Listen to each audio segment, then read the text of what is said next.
Blaise Diagne, nous saurons tout à l'heure qui était ce personnage. Avec nous, Éric Fabre pour en parler, il est président du Black Star. Il y a Sidi Napon également, ancien entraîneur du Burkina Faso, et puis Saïd Afizi, éditorialiste. Nous allons poser la question une toute dernière fois concernant les internautes.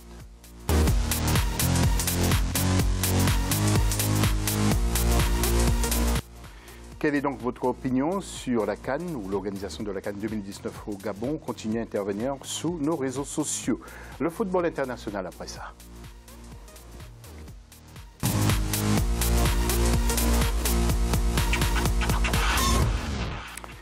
Blaise Diagne, homme politique né le 13 octobre 1872 à Gorée au Sénégal et il est décédé le 11 mai 1934 à Cambo-les-Bains, dans les Pyrénées-Atlantiques, en France. Premier député africain élu à l'Assemblée nationale, Blaise Diagne est également le premier Africain sous-secrétaire d'État aux colonies. Fervent assimilationniste, il a également joué un rôle important en faveur des droits des Africains engagés dans les troupes coloniales. Nous allons ouvrir le débat après ça.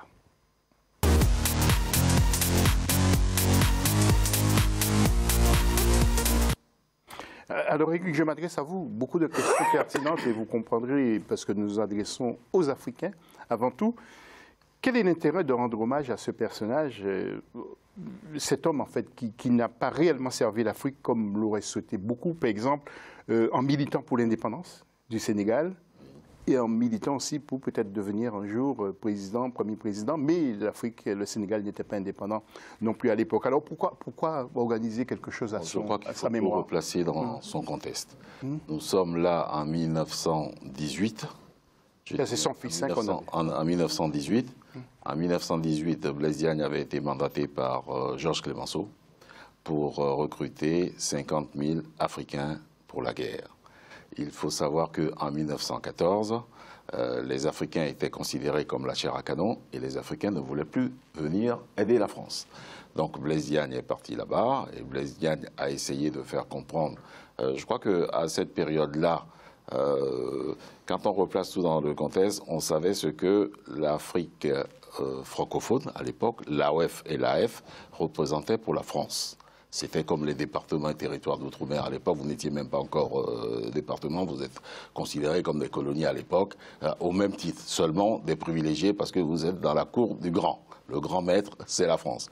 Et lui rendre hommage, si nous ne nous approprions pas de notre histoire, personne ne nous fera à notre place. Alors vous avez le sentiment, on doit le faire avec ses qualités et ses défauts. Vous avez le sentiment que la France oublie très souvent ceux qui ont, les Africains qui se sont battus pour elle? Excuse-moi, je pense que dans l'ensemble, ce que je vais dire n'engage que moi, c'est dans la culture française.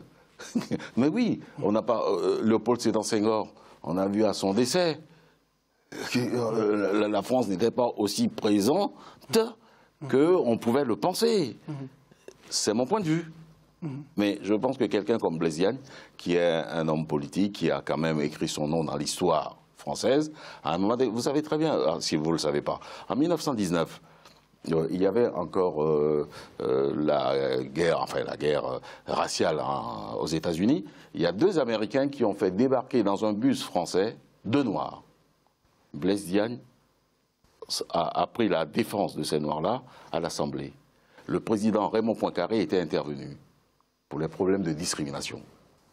En 1921-22, il y a eu un fameux match de boxe entre Georges Carpentier et Sidi, le Sénégalais.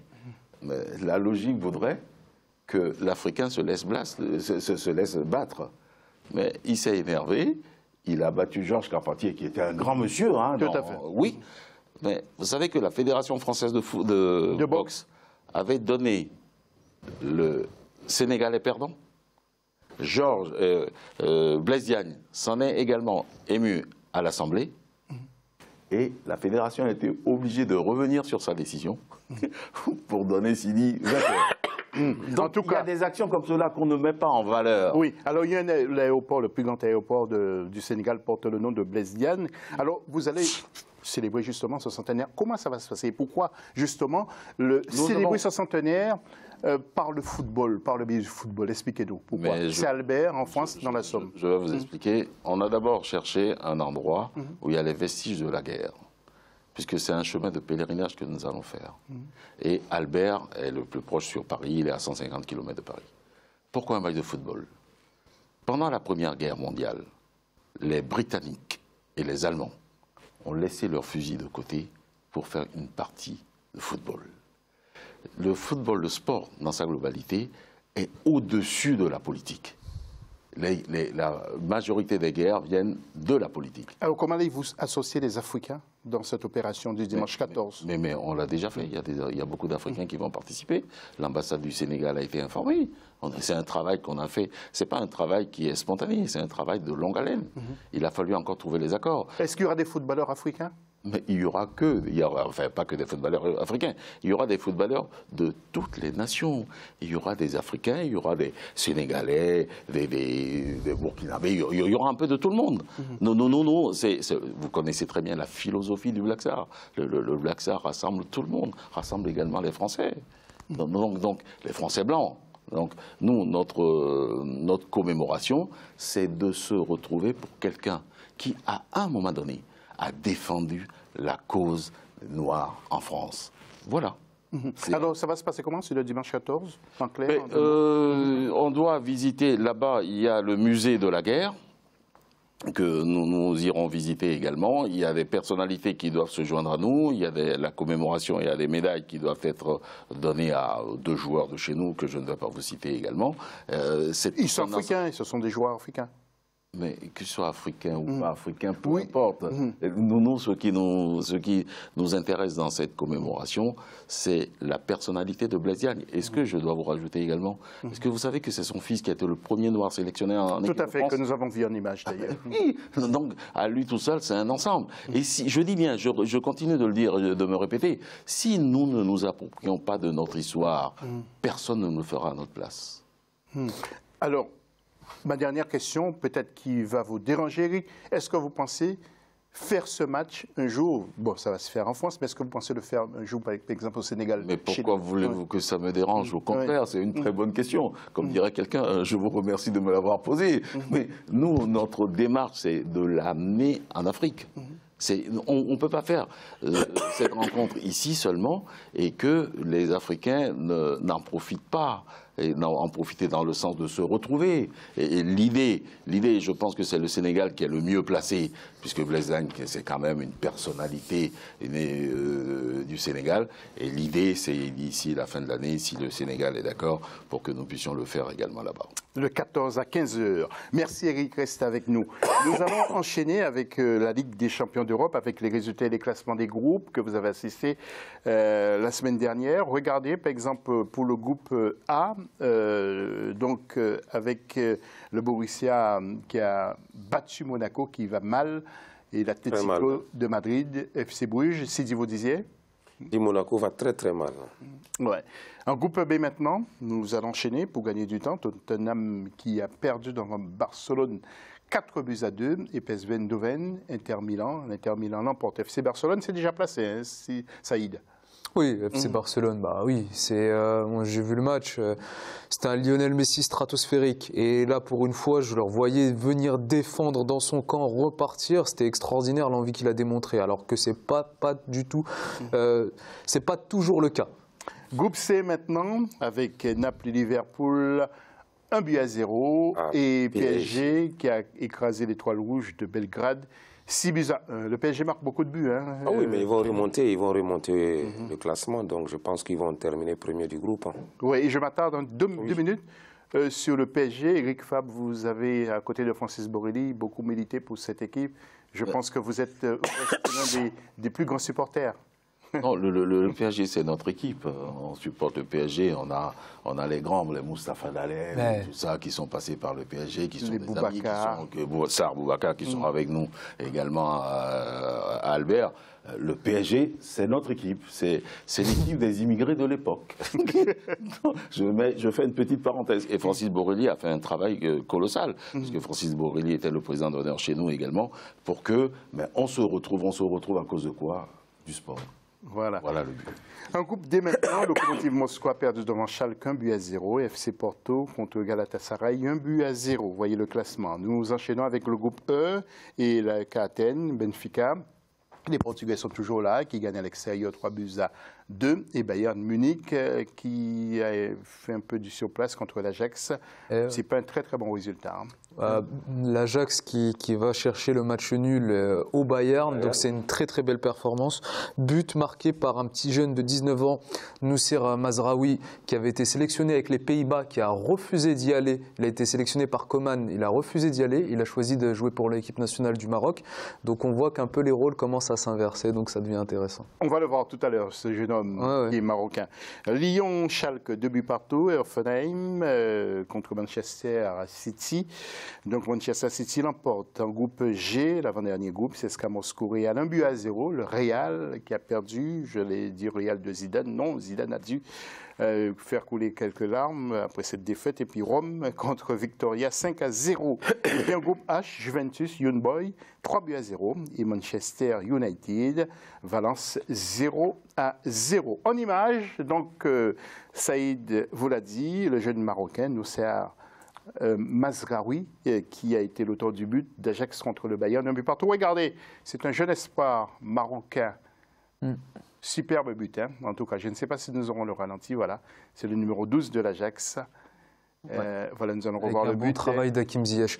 Donc ouais, c'est intéressant de voir que maintenant, il y a des joueurs qui se permettent de refuser les sélections européennes pour venir en sélection africaine. Et c'est quelque chose qu'on n'avait pas vraiment beaucoup connu. Donc ça devient très très intéressant si nos sélections permettent à des joueurs justement de venir chez nous, proposer des infrastructures, des projets, etc. Le Maroc est un grand pays de football et les infrastructures. Aujourd'hui, pourquoi les jeunes ont changé? Parce que quand tu vois les compétitions africaines, et puis la plupart, maintenant, on a 5-6 équipes qui vont à la Coupe du Monde, alors que la plupart des gens qui ont opté pour la France ou les pays hollandais ou anglais, aujourd'hui se retrouvent sans avoir participé à ces jeux. C'est pas intéressant. Donc les jeunes, maintenant, ils ne sont pas cons. Hein. Ils voient qu'ici, joue avec l'équipe du Maroc, il va faire la Coupe d'Afrique et peut-être la Coupe du Monde. Merci, messieurs. C'est mieux pour lui. Merci, messieurs. Nous allons aussi faire un clin d'œil à Moussa Marega, le Malien du FC Porto, auteur du but de la victoire face à la Galatasaray. Et puis en Ligue Europa, le Sénégalais Younous Sankaré, auteur du but de Bordeaux contre Copenhague. Et puis les championnats maintenant, avec Nicolas Pépé, qui fait un super travail d'Ivoirien, donc de Lille. Buteur face à Saint-Etienne, Bakary Adama Soumaoro. Le franco-malien de Lille aussi, Hervé Kouakou Kofi, international burkinabé de Lille. De Lille, oui. Ah oui, très très bon aussi. Et puis le défenseur marocain de Reims, je voulais aussi vous dire un petit mot. Younes Abdelhamid, oui. Ouais. Bon, il était dans l'équipe type de la Ligue 2 la saison dernière. Là, cette année, il confirme en Ligue 1. Donc c'est très très bon joueur. Et lui, Yad Mahrez, qu'est-ce qu'il y arrive? Il a raté un pénalty. Ça peut arriver à tout le monde. Hein. Donc il a raté un pénalty. Tous les grands joueurs ont raté un jour un pénalty. Donc bon. Ça arrive. Hein. Avec Manchester City. Avec la pression qu'il y avait. Oui. La CAN aura-t-elle bien lieu au Cameroun? Viviane Bauken nous propose ce sujet. Le Cameroun organisera la Coupe d'Afrique des Nations de football Cameroun 2019. Le président de la Confédération africaine de football, Ahmad Ahmad, l'a confirmé ce mardi 2 octobre 2018 à sa sortie d'audience avec le président de la République du Cameroun, Paul Biya. La CAF n'a pas de plan B. La CAF n'a jamais réfléchi à un retrait de la CAN au Cameroun. Et c'est au Cameroun de nous dire, ce n'est pas nous qui organisons, c'est le Cameroun qui accueille cette compétition. C'est le Cameroun qui pourra nous dire demain, on est prêt, ah non, donnez-nous le temps, on n'est pas prêt. Ça dépend du Cameroun, c'est pas de la CAF. Entre autres sujets abordés entre le président de la CAF et le président Paul Biya, la nouvelle vision de l'équipe dirigeante de la CAF. Pour Ahmad Ahmad, les responsables politiques africains devraient jouer leur partition pour soutenir le football, qui est un instrument de développement de la jeunesse. Le président de la CAF, Ahmad Ahmad, s'est dit satisfait de l'engagement du président Paul Biya à offrir aux talents du pays des cadres propices pour le développement de leurs compétences sportives. La visite s'est achevée avec une note positive, celle de l'achat par le gouvernement camerounais du centre technique de la CAF situé à Yaoundé. Éric Choupo-Moting, je l'ai rencontré au Parc des Princes et je lui ai demandé qu'est-ce qu'il pense de ce dossier de la CAN 2019. Écoutez sa réponse. Je suis ça, mais aujourd'hui il faut que je me concentre au PSG et tout ça. Et à partir de dimanche, lundi, je vais aller au Cameroun. Je suis très content et là peut-être on peut parler de ce qui se passe au Cameroun. Mais au moment où je suis à Paris, ouais, c'est ça. Messieurs, nous allons faire un tour rapide avant de remettre l'antenne justement et de terminer avec quelques images d'une équipe de foot pas comme les autres. Cézine, un tout dernier mot de votre part avant de terminer avec Eric. Oui. J'espère que le Burkina va se qualifier et puis on va aller à la CAN. Et puis je profite de l'occasion pour saluer tous mes amis qui me regardent actuellement et puis un coucou à eux. Vous êtes très connu là-bas sur le continent africain, monsieur Sidi Apon et Saïd. Un petit mot? Oui, des échos que j'ai eus sur Choupo-Moting, apparemment, il impressionne à l'entraînement. Les gens pensaient, les joueurs pensaient, ne le connaissaient pas vraiment. Et apparemment, à l'entraînement, c'est vraiment très, très, très intéressant. Après, j'espère qu'il va montrer un tout autre investissement avec la sélection nationale qu'il a montré auparavant, parce qu'il n'était pas vraiment investi dans la sélection.